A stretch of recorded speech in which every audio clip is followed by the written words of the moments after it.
Over the course of Donald Trump's presidency, Congressman Jim Jordan went from a self-described backbencher to becoming a trusted member of Trump's inner circle. He co-founded the House Freedom Caucus and became a top congressional advisor. Trump even presented Jordan with the nation's highest civilian honor, the Presidential Medal of Freedom. Jordan writes all about it in his new book. It's called Do What You Said You Would Do, Fighting for Freedom in the Swamp, which dropped today, folks. The Ohio Republican congressman joins us now. Welcome, Congressman. Great to have you on the day your book drops. Good luck with your book. But just because I love this, you called yourself self-described backbencher. You moved to the inner circle. How'd you make that move into the circle? Well, I don't know that I was trying to. I was just doing what I said as the title of the book. You know, I always say I think we make this job way too complicated. What'd you tell the voters you were going to do when you put your name on the ballot, you ran for office? If they elect you, go do what you said you would do. And what I found in the time President Trump was president, no one did that more than he did. No one accomplished more what he set out to do, more than what he told the voters he was going to do than President Trump. Certainly any president in my lifetime, maybe in history. And so I share in the book some of the stories and interactions I got to have with President Trump. And then a lot of other situations are how we formed the Freedom Caucus and a whole host of things. And I tell everyone I wrote every word of this book. I mean, I'm old-fashioned. Maybe I'm just old, but I wrote it all out longhand on my yellow legal pad. So I think your viewers will enjoy the read. Oh, I'm very much looking forward to reading it. You know, Congressman, there's so many things I can relate to with this. We both had a close relationship with the former president, with Trump president at the time. I found it fascinating. At one point, you said that you communicated with sometimes. The man's busy, but you need to get a message out or what's important. And the way to do it sometimes was with television. Let's just take a little soundbite of something like that. Watch what we dug up. What I also hope really comes up is the president stresses what he did for the American people. The fact that he said he would cut taxes and did, said he would reduce regulations and did, said we'd have a roaring economy. So I know that, sir. I can relate to that because I was at Fox at the time, and sometimes you can get through, and sometimes you go, you got to get this message to the guy, and they're you know, they're gatekeepers, and you went to TV, you did that. Is that about right? Yeah, well, the first time I met the president in the Oval Office, I went up to shake his hand. He walked in. We had a group of us there, and he was going to do a little press conference with folks from the coal industry. And I walked up to him, and I reached out to shake his hand, and he said, I saw you on TV. And I'm like, well, hello, Mr. President. You know, I didn't know he was going to say that. Sure enough, we go through the press conference, and during the course of the press conference, he was kind of standing by me. Then he'd go back up to the podium, make a few remarks. He let some of the coal miners themselves speak. And then when we were set to leave, we all went up and, you know, I was with some of the senators and other congressmen, and we were shaking hands. And when I went up to him, I went to shake his hand and told him it was a good job. And he says, I mean it. You did a good job on TV. And I'm like, well, I appreciate that, Mr. President. I don't know if I did or not, but I appreciate you saying that. And as I left, I thought, you know what? This is another way we don't have to go to the Oval Office every time to talk to the president. We have to get on the phone all the time to talk to the president. I can communicate with him on Fox News and on your show and on other shows. You know, I can do that. So we started just doing it more. And I just found the president. I say this probably every time I give a speech.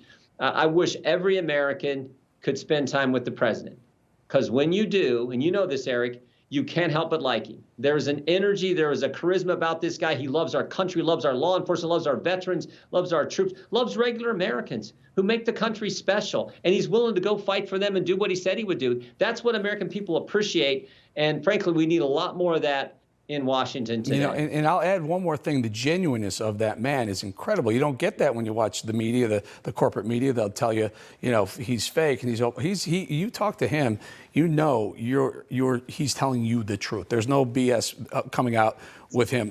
We love this idea. We want to hear more about your book.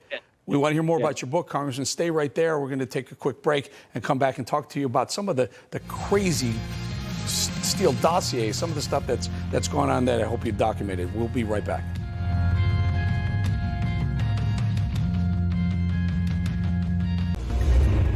Hi, Rob Carson here. If you love watching Newsmax, you're really going to love listening to our new podcast. It's called the Newsmax Daily. I host it, and I give you the best briefing of the big news of the day, top newsmaker interviews, and even, yes, a few laughs. I know it's hard to believe. So if you're driving, walking, exercising, just about anywhere, you can connect with the Newsmax Daily with me, Rob Carson. Find our podcast online or go to iPhone, Spotify, iHeart, Stitcher, and more, and start listening today. Back now with Congressman Jim Jordan and his new book, Do What You Said You Would Do, Fighting for Freedom in the Swamp. Congressman, let's, in this segment, by the way, go out and get this book. This is some fascinating stuff in here. Let's talk a little bit about all the investigations into Donald Trump, the Russian investigations, all those hoaxes going on, Steele dossier. Do you touch on some of this stuff in the book?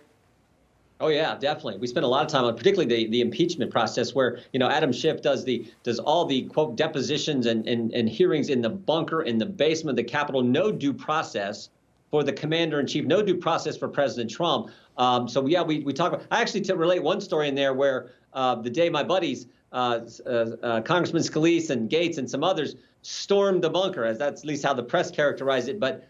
When they came in that day and how Adam Schiff reacted, because I was in there with Mark Meadows and Perry and some other guys. We were in there for this deposition, and they come in and Adam Schiff gets all mad. And he's like, he adjourns the process, and as he's walking out the door, he motions for me to come talk to him in his office.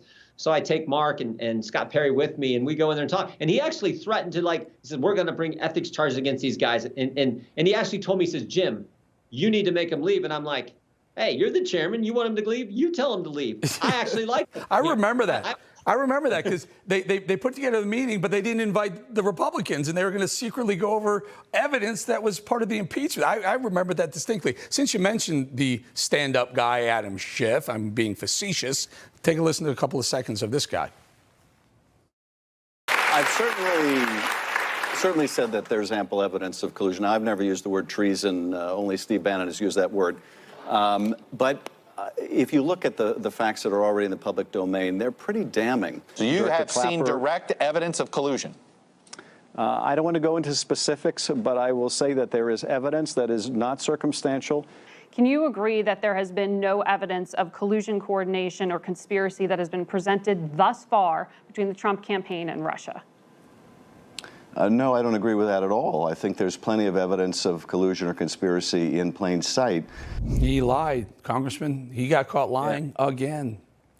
Yeah, there was no evidence. And Robert Mueller, after $30 million, 19 lawyers, 40 FBI agents, a bunch of subpoenas, a bunch of witnesses and everything else, come back and said there was no evidence of collusion or conspiracy between the Trump campaign and Russia. We all know it was based on a lie from the get-go. They used the dossier to do what they wanted to do. The Comey FBI used the dossier as the pretext to go spy on the Trump campaign. And you know what's scary, Eric? I think the Biden administration and the Justice Department are doing the same thing now. They're using this school board's letter from September 29th as the pretext to go do what they already wanted to do, which is chill the speech of moms and dads. And I think that school board's letter is serving the same function that the dossier did a few years ago. And that is disgusting. They did it under the Obama administration. They're doing it now under the Biden administration.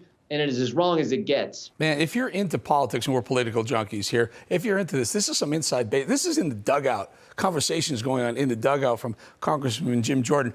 Congressman, how do I ask this question? One of my producers alone asked me, this is a great question. What's not in the book? I don't know. I think I tell the reader what give them a behind the scenes look.